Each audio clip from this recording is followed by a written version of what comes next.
Let's bring this all together now. There's a lot of information here, but there's sort of a checklist. And so let's talk about like if people got to have like 4 takeaways here, 5 takeaways. Eat less often. You would say start with eating less often by skipping 1 meal a day and moving from there. Yeah. And don't snack. And don't snack. Yep. Avoid sugary drinks and foods. Okay. Eat less often. When you do eat, kill the sugar. Yeah. Yeah. I try to eat artificial sweeteners and natural ones. So stevia is a big one for me. And there are some others that are out on the market that are naturally occurring sweeteners. Okay. Start working toward reducing your meat intake. If you're dieting, if your diet is aimed at longevity, very likely you're going to need to drop your meat intake. Yeah, it causes a lot of concern of people who are pro meat, but the data is the data, and we've got these references in our show notes that reducing the amount of red meat and in particular processed meats is beneficial for long-term health and even prevention of cancer. One of the things that's not appreciated about red meat, and I'll just mention this, is that it's not just that they have more of these 3 branched-chain amino acids that prevents mTOR from doing its good stuff to the body. There's also a molecule called TMA that is in the meat that goes into the bloodstream. The liver turns it into a toxic molecule called TMAO. And this TMAO is shown, at least in animals, probably in people, to accelerate cardiovascular disease. Right. So I would say... Cancer too, right? Yeah. And so what we want to do is to limit the nitrates, the preserved meats. If you like a good steak, by all means, eat one. It's not going to kill you. But if you try to just push yourselves towards a more plant-based, plant-focused diet and maybe have some red wine occasionally, a lot of olive oil with oleic acid, which activates sirtuins as well, the Mediterranean diet is the one that I think is likely to be the easiest to do in the Western world and to have the biggest bang for the buck. You can go a little bit further, like I have. Don't eat meat, and eventually maybe I'll give up everything that's dairy and eggs. But the Mediterranean diet is a very enjoyable diet. I lived on it for over a decade. And one of the things that's not well known is that there are studies of Mediterranean diet versus Western diet. And it's a massive difference. There's one here that was published in just 2000.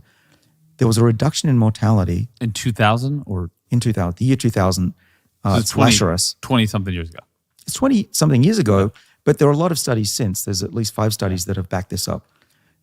If you switch to a Mediterranean diet, if you're under 80 and you do that, you reduce your mortality, chances of death on any given day by 31%. I like if you're under 80, which means you can still take advantage of this even if you're way deep into your life.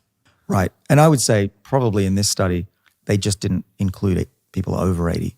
So I don't know for a fact that it wouldn't work on 80-year-olds. Sure, right. But yeah, that's the point that's really important. Often when I give talks to crowds, they are elderly. And often the question comes up, is it too late for me? The answer is it's never too late. Dietary changes in older people can have massive benefits. Some people say, you need to carry a bit of fat on people that, if you're over 80, you should have a little bit of body fat. There was a study that a lot of people latched on to that they got really excited about because it was like, if you're older, you can be fat. Yeah. Well, it turns out that's not true. When those studies have been redone, being lean as an older person is also beneficial. If you go to a nursing home, I don't know how many people listening have been to a nursing home, but when you go there, look around. Who's alive? They're not giant men who are obese. They're little women who are skinny. There's an experiment right there. It's obvious, right in plain sight. Okay, so eat less. Start working toward fasting. Cut the sugar. Cut the meat. Eat the veggies. Don't cut the meat and respond with like a bunch of carbohydrates. Eat the veggies. And if you are going to eat the veggies and you can find ones that have been stressed out and are enjoying a little xenohormetic, you may enjoy a little xenohormetic effect from that.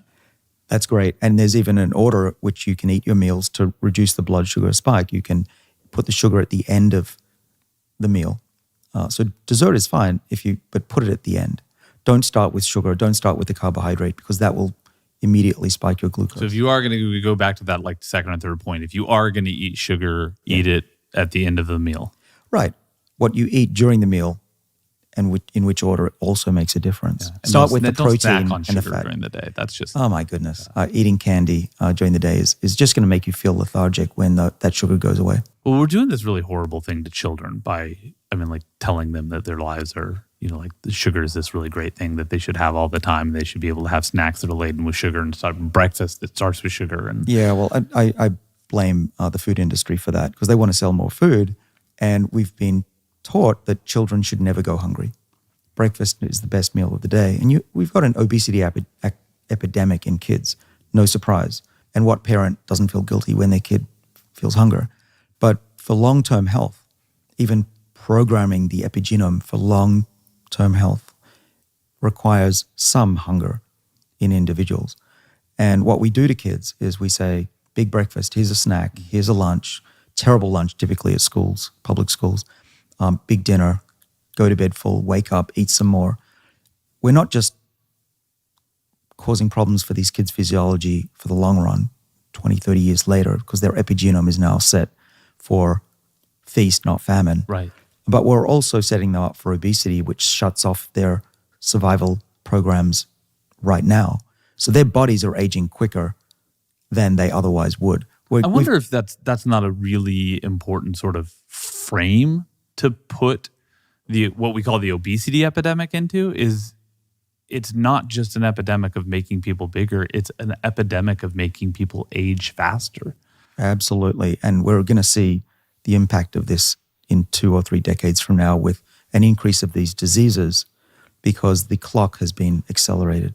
So this is, most of our listeners, most of the people who are listening to this, watching this, are going to be adults, are going to be making decisions for themselves. But much of this, if not all of this, is really translatable to what parents should be starting to help their children develop the habits of eating in these patterns as well. Right. And part of that okay is to getting feel used hungry. to being hungry once Exactly. in a while. Yeah. And not just have food lying around that whenever they want a snack, they can. That is the way that we evolved. We have this metabolic winter hypothesis that we've published. When we were, going back probably 100,000 years ago, back to 6 million, what was our lifestyle? We were cold and hungry. These days we live in air-conditioned and heated houses with food always available, which goes against what we've evolved to be optimal. And so we've got to go back to those days where occasionally we were hungry, occasionally we were cold. We'll get to cold therapy later. But basically the concept, if there's nothing else that you remember about this topic, just remember this, that we need to put our bodies in a state of want for them to fight diseases and have ultimate health in old age and give us longevity.